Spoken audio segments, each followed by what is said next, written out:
Este mensaje está escrito para cualquier persona, joven o vieja, que piense o crea que estará en el cielo. Por favor, toma en cuenta lo siguiente con prudencia, ya que podría marcar una diferencia para ti, para toda la eternidad. No todo el que me dice, Señor, Señor, entrará en el reino de los cielos, sino el que hace la voluntad de mi Padre que está en los cielos. Muchos me dirán en aquel día, Señor, Señor, ¿no profetizamos en tu nombre, y en tu nombre echamos fuera demonios, y en tu nombre hicimos muchos milagros? Y entonces les declararé, nunca os conocí, apartaos de mí, hacedores de maldad. Mateo, capítulo 7, versículos del 21 al 23. Qué terrible será el despertar de aquellos que van por esta vida pensando que todo está bien con ellos, pero que luego, en aquel día, cuando estén de pie ante el Señor de gloria, escuchen estas palabras: nunca os conocí. Las palabras no pueden describir la angustia del alma cuando se le dicta esa sentencia a la que se le agregará: apartaos de mí, hacedores de maldad. Amigo, pon atención, porque no dice unos pocos, sino muchos me dirán en aquel día. ¿Estás entre los muchos?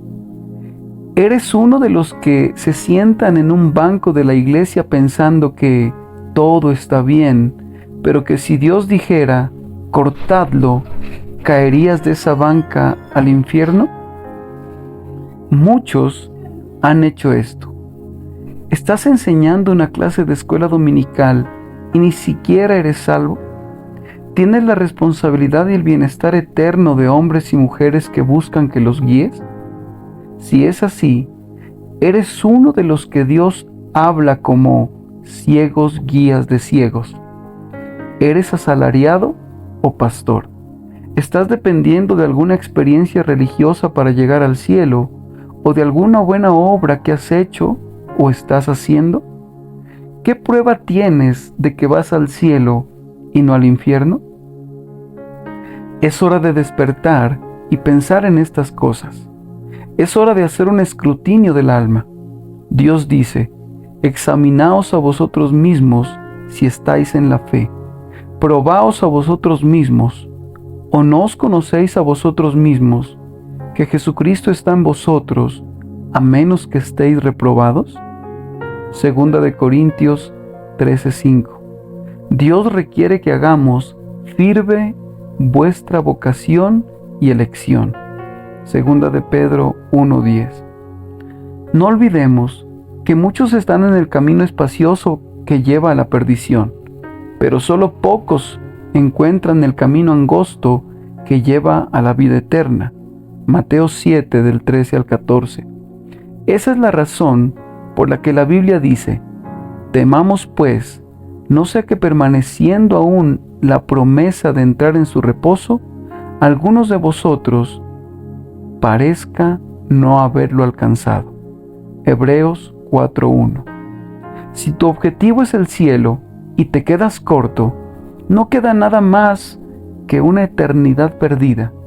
Si estás siendo engañado por cualquiera de los muchos caminos que Satanás tiene para destruir el alma y no lo sabes o no te importa, entonces en aquel día, cuando el juez justo aparezca para probar los corazones de los hombres, tu clamor por toda la eternidad será: demasiado tarde, demasiado tarde. Con toda urgencia te digo de nuevo, asegúrate. No hay sacrificio demasiado grande de tu parte para que puedas saber, sin lugar a dudas, si tus pecados están perdonados y tu destino es el cielo. ¿Cuáles son algunas de las marcas de la vida eterna? Dios dice que debemos nacer de nuevo por el poder de su Espíritu Santo. Juan 3:3. ¿Qué significa este nuevo nacimiento? Es cuando Dios da vida espiritual a un alma muerta en pecado. Él hace que el pecador entienda que Jesucristo su Hijo vino a salvar a los perdidos. Lucas 19:10. y que su única esperanza es la muerte salvadora, la sepultura y la resurrección de este mismo Jesús. Romanos 5:8. Esta nueva vida que Dios da tiene un carácter definido claramente visible. Leemos: de modo que si alguno está en Cristo, nueva criatura es. Las cosas viejas pasaron, he aquí, todas son hechas nuevas. Segunda de Corintios 5:17. ¿Sabes lo que esto significa en tu vida? El que dice, yo le conozco, y no guarda sus mandamientos, el tal es mentiroso, y la verdad no está en él. Primera de Juan 2:4. ¿No son estas palabras en las que pensar? Pero el que aborrece a su hermano está en tinieblas y anda en tinieblas, y no sabe a dónde va, porque las tinieblas le han cegado los ojos. Primera de Juan 2:11. ¿Estás caminando en oscuridad o en luz? Dios es luz. Si estamos haciendo la voluntad de Dios, estaremos caminando en luz como Él está en luz. Primera de Juan 1:7. Y no como una persona ciega que camina en oscuridad. El que hace la voluntad de Dios permanece para siempre. Primera de Juan 2:17. ¿No leemos el que practica el pecado es del diablo? Primera de Juan 3:8. El que no ama no ha conocido a Dios, porque Dios es amor. Primera de Juan 4:8. Por sus frutos los conoceréis. ¿Cuáles son tus frutos? No puede el buen árbol dar malos frutos, ni el árbol malo dar frutos buenos. Mateo 7, del 16 al 20. ¿Qué sabes del fruto del Espíritu? Amor, gozo, paz, paciencia, benignidad, bondad, fe, mansedumbre, templanza. Gálatas 5, 22 al 23. Es necesario que nos probemos a nosotros mismos a la luz de la palabra de Dios. Permíteme apremiarte una vez más, sin importar quién seas, dónde estés, a qué iglesia pertenezcas, qué supuesto trabajo cristiano estés haciendo, ya seas blanco o negro, joven o viejo, ya seas protestante, católico, judío o de cualquier otra fe. Asegúrate. Recuerda, solo hay un Dios, un Cristo y un camino de salvación. Si el justo con dificultad se salva, ¿en dónde aparecerá el impío y el pecador? Primera de Pedro 4:18. Este pueblo de labios me honra, mas su corazón está lejos de mí. Mateo 15:8.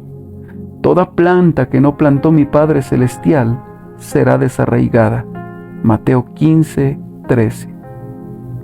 El tiempo no es más que un breve espacio.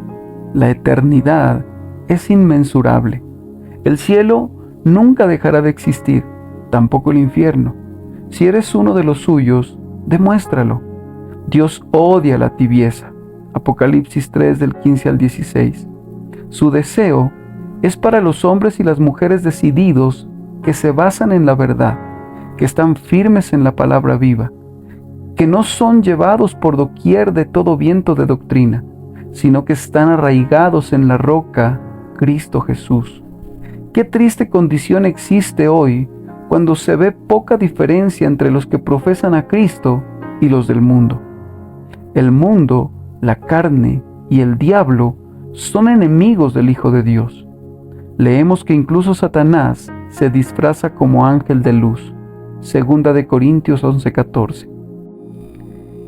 Es de extrañar que tengamos que examinarnos a nosotros mismos continuamente para asegurarnos de nuestra salvación.